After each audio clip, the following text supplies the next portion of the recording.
நன்னாளில் உங்கள் அனைவரையும் வணங்குகிறேன். இந்த விழாவிற்கு நம்ம கென்னடி என்ன பண்ணிட்டாரு, ஒரே நாள் பத்திரிகை அடிச்சுக்காரங்க. கேளுங்களேன். 2ஆம் தேதி செவ்வாய்க்கிழமை காலையில் 10 மணி ஒன்று தென்னைகளின் அரசம்பட்டி புத்தக வெளியீட்டு விழா. அதே நாளில் இன்னொரு பத்திரிகை அடிச்சிருக்காரு. அதே 10 மணி அவர் கலெக்டர், எஸ்பி, லாசியா, தம்பித்துறை, அனிசா ராணி, இந்திரா இவங்க எல்லாரும் பேசுவாங்கன்னு வேற போட்டார்.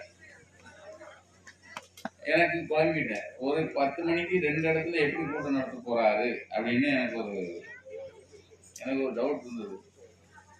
தான் தெரியுது, அங்க ஒரு கூட்டம், மறுபடியும் இங்க ஒரு கூட்டம்.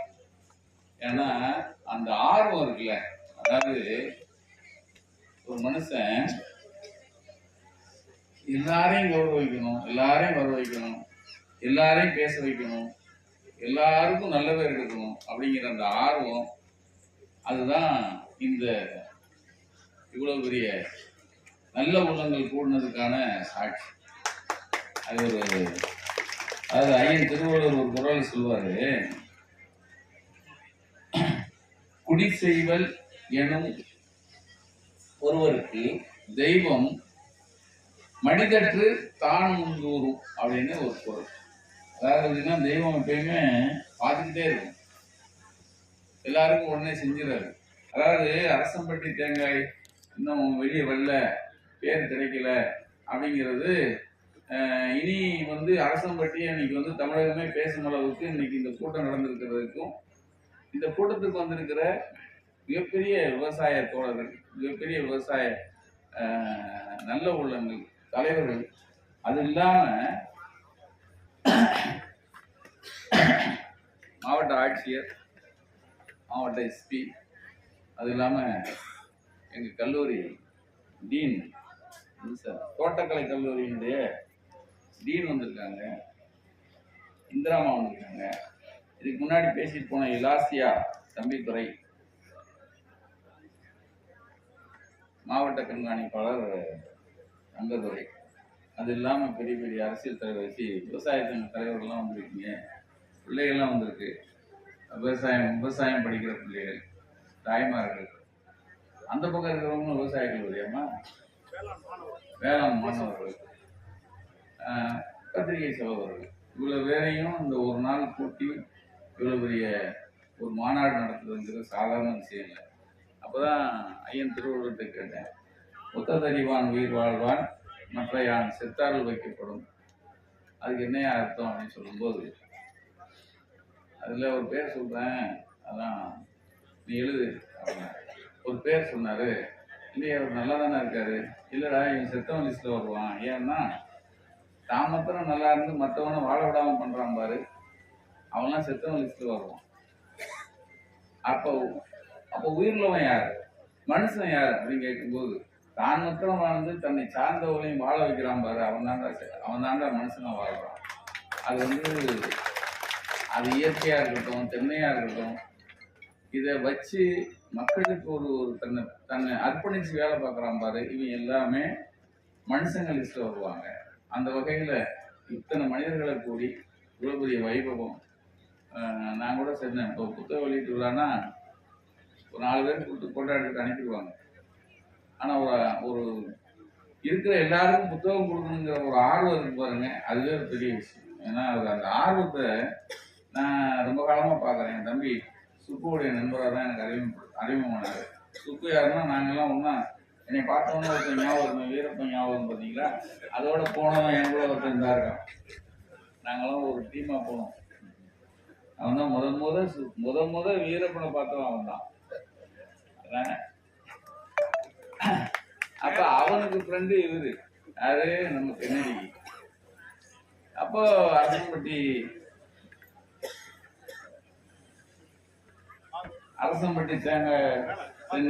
தென்னையை பத்தி சொல்லிக்கிட்டே இருப்பாரு. நானும் கல்யாணத்துக்கு வரும்போதெல்லாம் வண்டி நிறைய இந்த மாதிரி ஒரு கொலையை 2 கொலையை ஏற்றி விட்டுவாரு. அன்னைக்கு தான் கொடுப்பாரு, மற்ற நாள் கொடுக்க மாட்டாரு. அது கை தட்டாரு பாருங்க.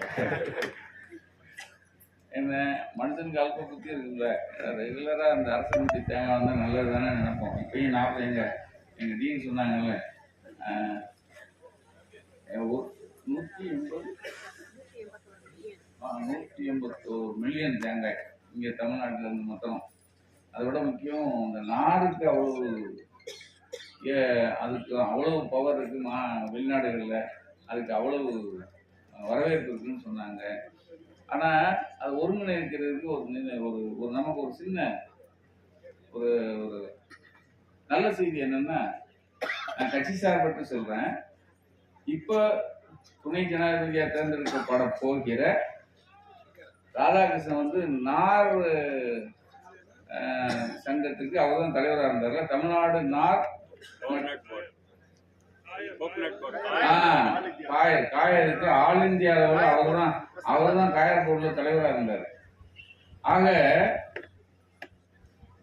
அவர் துணை ஜனாதிபதி ஆனவன்னா முதல் பெட்டிஷன் நம்ம பெட்டிஷனை தான் இருக்கணும்.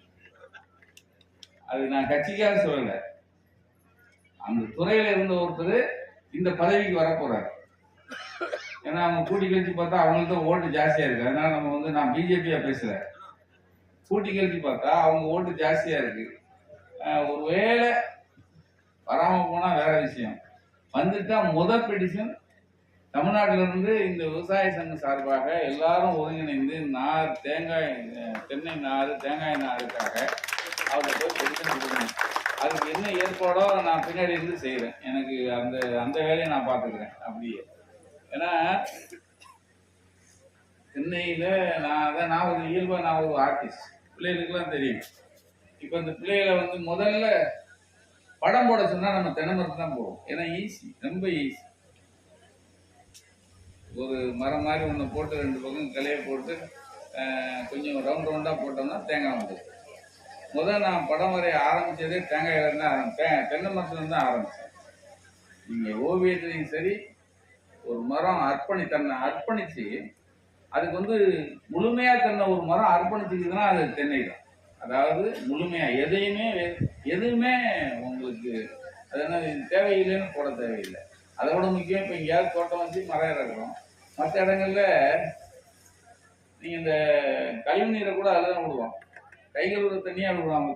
மற்ற வீடுகளில் தென்னை இருக்கும். ஆனா அதெல்லாம் வாங்கிட்டு தென்னையை வந்து கொலகொலையா தர்றது, கொலகொலையா தர்றதுங்கிறது அந்த தென்னை தான். அதாவது என்ன செய்தாரே ஒருத்தர் அவர் ஞானம் எண்ணெயும் செய்து விடல்னு குரல்ல ஒன்று சொல்லுவார். நீ என்னதான் பாட்டி என்ன கெட்டுப்போன தண்ணியை ஊற்றினாலும் நான் நல்ல தேங்காயை கொடுப்பேன்டா அப்படிங்கிற மனுஷனை விட உண்மையாவே அந்த குரலுக்கு உண்மையான ஒரு உதாரணமா இருந்தா அந்த தென்னை தான்.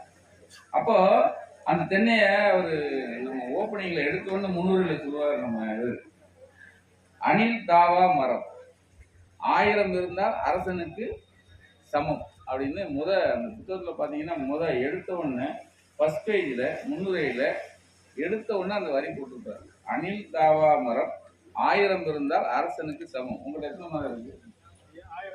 1000. அப்ப அரசன் என்ன பார்த்தா தெரியுது, அரசனா தான் இருக்காரு.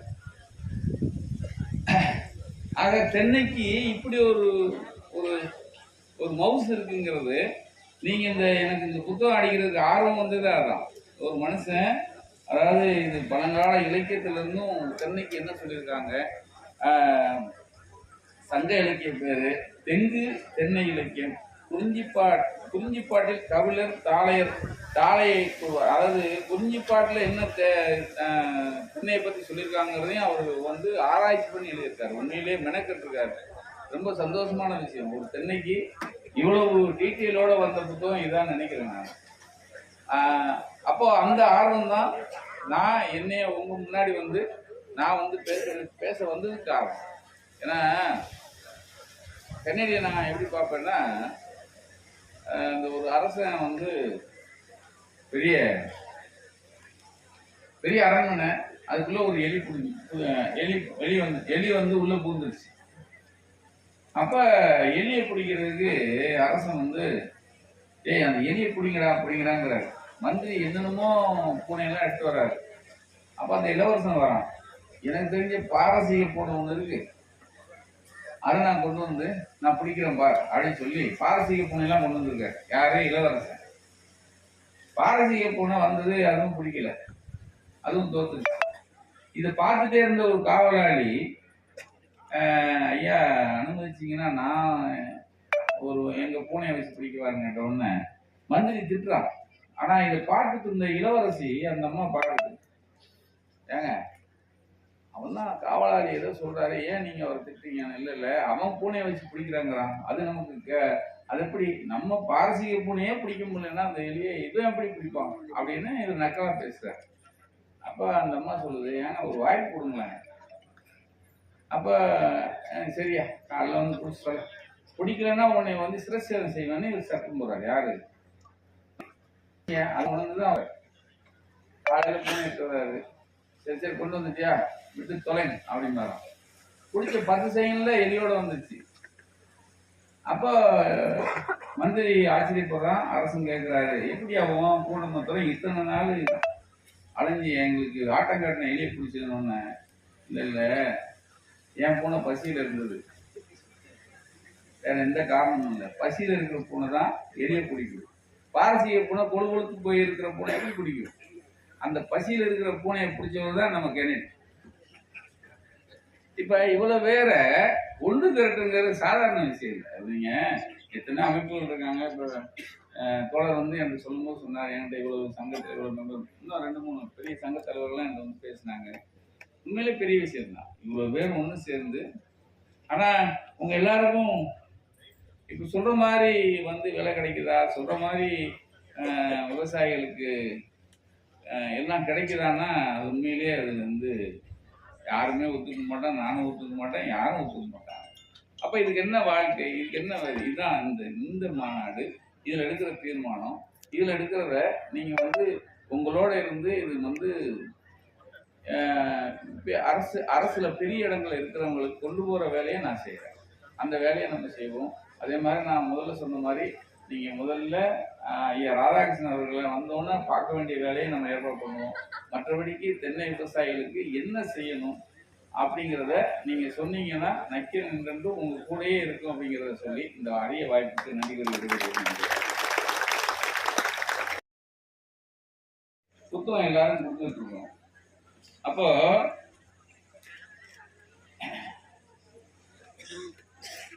தோட்டக்கலை கல்லூரி ஆராய்ச்சி நிலையத்துடைய டீன் அவங்க என்ன பண்ணாங்க, உட்காந்துருந்தாங்க. நான் எடுத்து கொடுத்துட்டு இருக்கிறத பக்கத்தில் திடீர்னு பார்க்குறேன், அந்த டீன் வந்து எடுத்து கொடுக்குறாங்க. கொஞ்சம் கூச்சமாக தான் இருந்தது. வரிசையாக வந்து வாங்கிட்டு இருக்கும்போது டீன் கொடுக்குறாங்க, நாங்கள் வாங்கி கொடுக்குறேன். அந்த டீன் கொடுக்குறத பார்த்த ஒரு பொண்ணு கோகில ராணியா, கோகில பிரியா, அது பாருங்க அங்கிருந்து அது வந்து டீனுக்கு உதவி செய்ய வருது. அதாவது இதுதாங்க வளர்ப்புன்றது. அதாவது ஒரு கல்லூரிக்கு உருவான சொத்துக்கு ஒரு சோறு பதம்பாங்கல்ல, அதனால ஒரு டீன் நின்று கொடுக்குறாங்க, அதுக்கு நம்ம உதவணும் அப்படின்னு சொல்லி ஒருத்தங்க வந்து, ஏன்னா எல்லா பிள்ளைகளுக்கும் ஆர்வம் இருக்கும், எல்லா பிள்ளைகளும் வர முடியாது, அதுல ஒரு பிள்ளை தேர்ந்தெடுக்கப்பட்டு அது அவங்க வந்து கொடுத்தது இருக்குல்ல, அதுக்கு ஸ்பெஷல் வாழ்த்துக்கள். அதுக்கு தலைவியா இருக்கிற எங்க டீனுக்கும் ஒரு வாழ்த்துக்கள். நன்றி.